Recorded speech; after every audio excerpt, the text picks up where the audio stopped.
اعوذ باللہ من الشیطان اللعین الرجیم بسم اللہ الرحمن الرحیم الحمد للہ رب العالمین والصلاة والسلام علی اشرف الانبیاء والمرسلین واہل بیتہ الطیبین الطاہرین المعصومین، اما بعد۔ سورہ مبارکہ مومن آیت نمبر 8 سے آیت نمبر 16، 8 to 16۔ بسم اللہ الرحمن الرحیم۔ ربنا وأدخلهم جنات عدن التي وعدتهم ومن صلح من آبائهم وأزواجهم وذرياتهم إنك أنت العزيز الحكيم۔ وقهم السيئات ومن تق السيئات يومئذ فقد رحمته وذلك هو الفوز العظيم۔ إن الذين كفروا ينادون لمقت الله أكبر من مقتكم أنفسكم إذ تدعون إلى الإيمان فتكفرون، قالوا ربنا أمتنا اثنتين وأحييتنا اثنتين فاعترفنا بذنوبنا فهل إلى خروج من سبيل، ذلكم بأنه إذا دعي الله وحده كفرتم وإن يشرك به تؤمنوا، فالحكم لله العلي الكبير۔ هو الذي يريكم آياته وينزل لكم من السماء رزقا وما يتذكر إلا من ينيب، فادعوا الله مخلصين له الدين ولو كره الكافرون۔ رفيع الدرجات ذو العرش يلقي الروح من أمره على من يشاء من عباده لينذر يوم التلاق، يوم هم بارزون لا يخفى على الله منهم شيء، لمن الملك اليوم لله الواحد القهار۔ ہم نے یہ دیکھا کہ پروردگار عالم نے ان فرشتوں کی دعا کو نقل کیا کہ جو عرش کو تھامے ہوئے ہیں اور جو اس کے ارد گرد ہیں، تسبیح پروردگار کر رہے ہیں اور اپنے رب کی حمد بیان کر رہے ہیں۔ وہ ایمان رکھتے ہیں اپنے رب پر اور استغفار کرتے ہیں ان لوگوں کے لیے کہ جو ایمان لائے، اور پھر جو ان کی مناجات کے الفاظ اور دعا کے الفاظ تھے وہ شروع ہوئے کہ ربنا وسعت کل شیء رحمتا وعلما، کہ اے مالک، اے پروردگار، اے ہمارے پالنے والے، یقیناً تو وسعت رکھتا ہے اپنی رحمت کے اعتبار سے، علم کے اعتبار سے ہر چیز پر۔ تو مغفرت فرما ان لوگوں کی کہ جو توبہ کرنے والے ہیں اور جو اتباع کرتے ہیں تیرے راستے کی۔ وقہم عذاب الجحیم، اور جہنم کا جو عذاب ہے اس سے ان کو محفوظ رکھ۔ یہاں تک بات ہماری پہنچی تھی۔ اب یہی مناجات اور یہی دعا آگے کنٹینیو ہوتی ہے۔ یہ ملائکہ کی اور فرشتوں کی مناجات اور دعا ہے۔ ربنا، اور اے ہمارے پروردگار، وَأَدْخِلْهُمْ جَنَّاتِ عَدْنٍ الَّتِي وَعَدتَّهُمْ، کہ اے ہمارے پروردگار ان کو داخل فرما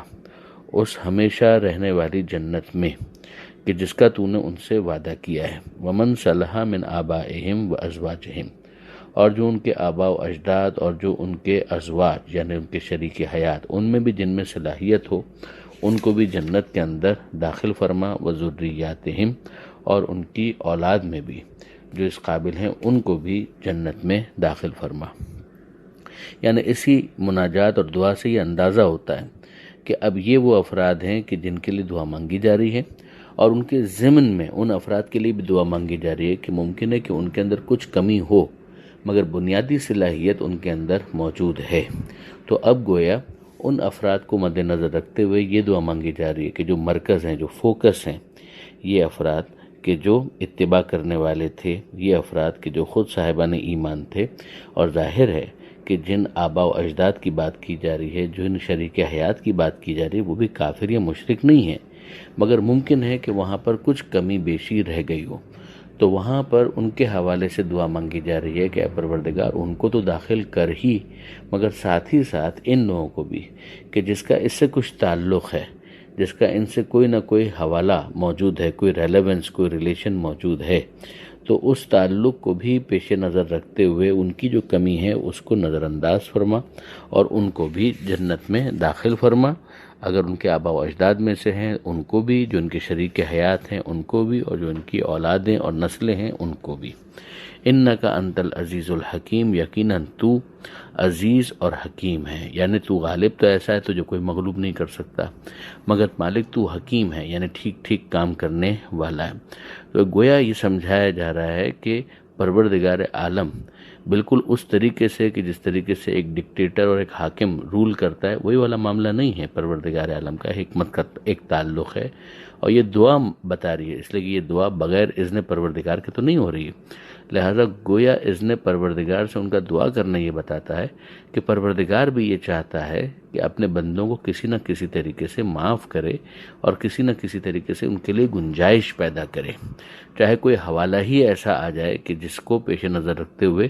دوسروں کی مغفرت ہو جائے، کبھی بیٹے کی وجہ سے باپ کو معاف کر دیا، کبھی باپ کی وجہ سے بیٹے کو معاف کر دیا،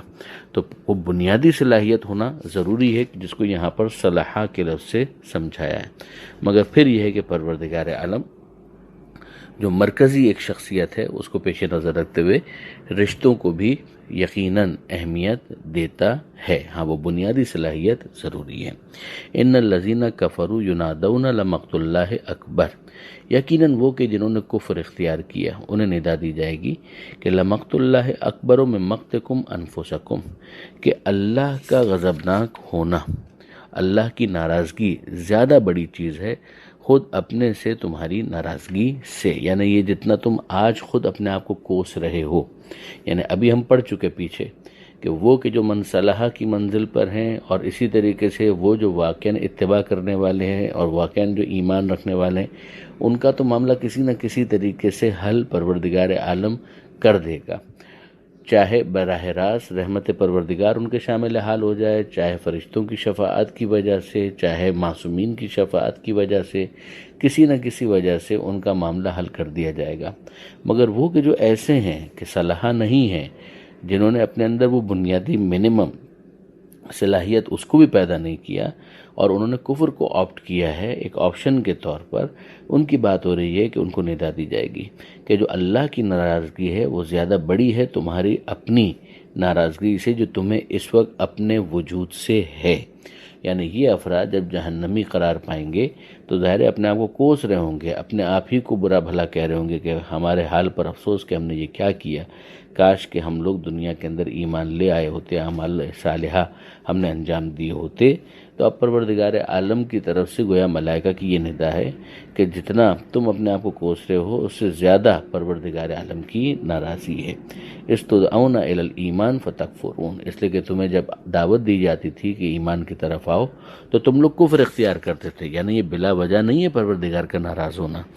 تم لوگوں نے کفر کو ایک آپشن کے طور پر خود قبول کیا ہے، تو ظاہر ہے کہ اب اس موقع پر تمہیں اس کے ریپرکشنز اور جو کنسیکوینسز ہیں ان کو بھگتنا پڑ رہا ہے۔ قالو، تو وہ کہیں گے ربنا امتنا اثنتین و احییتنا اثنتین، اے ہمارے پالنے والے تو نے ہمیں موت دی 2 بار اور تو نے ہمیں زندہ کیا 2 بار۔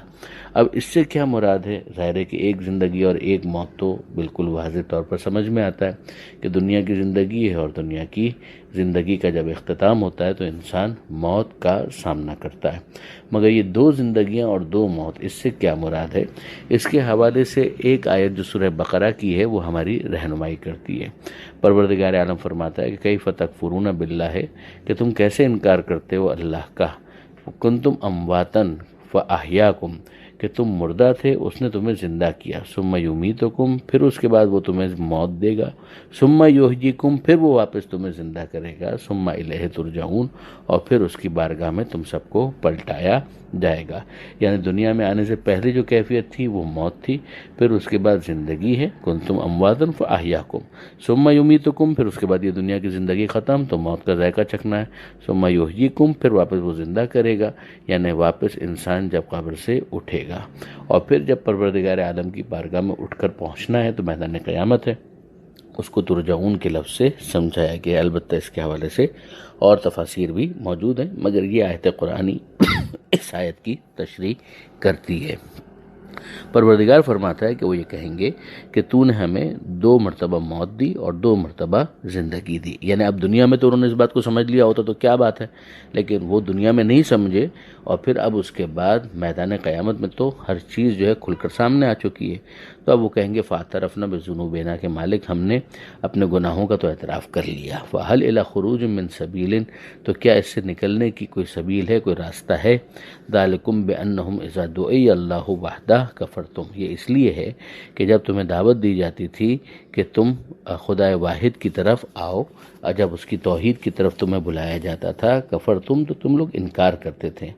وَإِن يُشْرَكْ بِهِ تُؤْمِنُوا، اور جب اس کے ساتھ شرک کی بات کی جاتی تھی تو تم لوگ ایمان لے آتے تھے، یعنی ایمان لانا جس پر تھا اس کا تم کفر کرتے تھے، جس کا انکار کرنا تھا اس پر ایمان لاتے تھے۔ فالحکم للہ العلی الکبیر، تو پھر فیصلہ اللہ ہی کے لیے ہے جو علی و کبیر ہے، یعنی بزرگ ہے اور برتر ہے۔ والذی، وہ خدا وہی ہے، یریکم آیاتہ، جو تمہیں اپنی نشانیاں دکھلاتا ہے، وینزل لکم من السماء رزقا، اور جو تمہارے لیے آسمان سے رزق کو نازل کرتا ہے، روزی کو اتارتا ہے، یعنی بارش جس سے روزی پیدا ہوتی ہے۔ پروردگار فرماتا ہے وما یتذکر الا من ینیب، مگر نصیحت حاصل نہیں کرتے مگر وہ لوگ کہ جو خدا سے لو لگاتے ہیں، یعنی خدا سے مناجات کرتے ہیں، خدا سے دعا مانگتے ہیں، پروردگار عالم سے راز و نیاز کرتے ہیں۔ اسی آیت اور اس جیسی دوسری آیتوں سے ہمیں ان دعاؤں کی قدر ہوتی ہے کہ جو معصومین کے ذریعے سے ہم تک پہنچی ہے، جو مفاتیح الجنان کے اندر اور دیگر دعائیہ ادب جو ہمارا ہے، صحیفہ کاملہ وغیرہ، کہ اس کے ذریعے سے کیا سکھایا جا رہا ہے، انابت سکھائی جا رہی ہے کہ خدا سے لو کیسے لگانی ہے۔ دعا کمیل اسی لیے بہت امپورٹنٹ ہے، دعا عرفہ اسی لیے بہت امپورٹنٹ ہے، بیماری کی حالت میں یہ دعا مانگو، توبہ کرتے ہوئے یہ دعا مانگو، یہ اسی لیے بہت امپورٹنٹ ہے کہ اس کے ذریعے سے انسان خدا سے لو لگانے کا ڈھنگ سیکھتا ہے۔ فد اللہ کو پکارو، مخلصین لہ الدین، پورے خلوص کے ساتھ، اس کے دین میں بھی خلوص ہونا چاہیے، اور دین کا ایک ترجمہ یہاں پر عبادت کا بھی کیا گیا کہ جو تم عبادت کرتے ہو اس میں پورا خلوص ہونا چاہیے۔ ولو کرہ الکافرون، چاہے یہ کافر کتنے ہی اس سے انریسٹ فیل کریں، چاہے ان کو کتنا ہی ناگوار کیوں نہ گزرے۔ اب پروردگار عالم کی مزید کچھ صفات بیان ہو رہی ہیں کہ رفیع الدرجات، یہ خدا وہ ہے، یعنی ایک صفت تو آئی کہ وہ تمہارے لیے اپنی نشانیاں دکھلاتا ہے، آسمان سے تمہارے رزق نازل کرتا ہے، اور پھر اب مزید اس کی صفات کہ رفیع الدرجات، وہ اونچے درجوں والا ہے، اور ایک اور ترجمہ اس کا یہ کیا گیا کہ اونچے درجے دینے والا ہے، یعنی رافع الدرجات کے معنی میں کہ خود پروردگار عالم، اس کے درجات کیا کہنا، لیکن یہ کہ پروردگار عالم اپنے بندوں کے درجات کو بلند کرنے والا ہے۔ ذو العرش، وہ عرش کا مالک ہے، جس طرح سے دنیا کے اندر وہ کعبے کا مالک ہے، بیت اللہ اس کا گھر ہے، اسی طریقے سے وہ عرش کا مالک ہے جس کی سمبولک حیثیت ہے۔ یلقی الروح من امرہ علی من یشاء من عبادہ، وہ اتارتا ہے اپنی خاص روح کو اپنے امر سے جس پر چاہتا ہے، علی من یشاء من عبادہ، اپنے بندوں میں سے۔ ظاہر ہے اس کا چاہنا بلا وجہ نہیں ہوتا، اللہ عالم حیث یجعل رسالتہ، اللہ خوب جانتا ہے کہ اپنا عہدہ رسالت کس کے حوالے کرے۔ یہاں پر روح سے کیا مراد ہے؟ روح سے بظاہر یہاں پر مراد ہے نبوت، جو وہی پروردگار عالم نازل کرتا ہے، اور بہرحال جو روح القدس ہے وہ فرشتہ اگر اس کا بھی نازل کرنا ہو تو اس کا بھی نازل کرنا اسی لیے ہوتا ہے کہ اس کے ذریعے سے اس وحی کو ان تک پہنچایا جا سکے۔ تو پروردگار فرماتا ہے کہ جن پر وہ چاہتا ہے وہ اپنے امر سے اپنی روح خاص کو اتارتا ہے اپنے بندوں میں سے۔ لینذر، کیوں؟ تاکہ وہ ڈرائیں یوم الطلاق، اس دن سے جو حاضری والا دن ہے، یعنی قیامت کے دن سے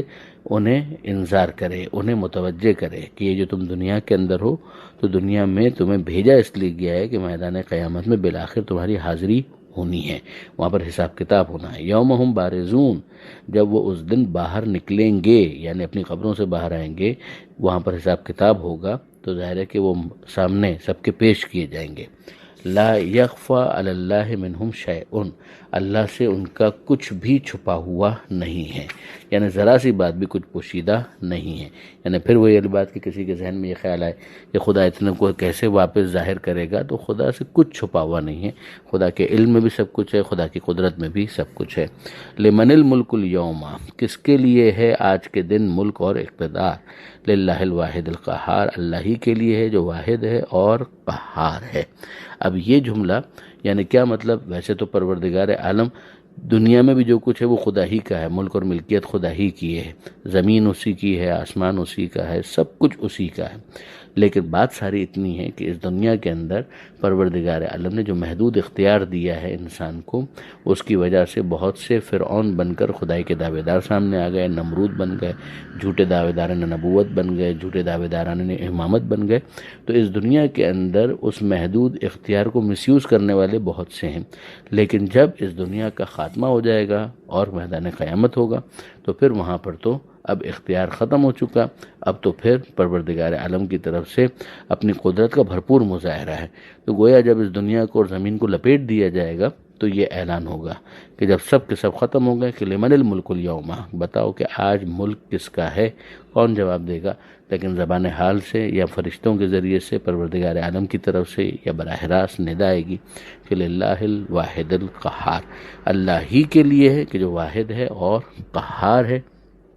جو قہر ڈھانے والا ہے۔ یہ آیت یہاں پر مکمل ہوئی، آیت نمبر 16۔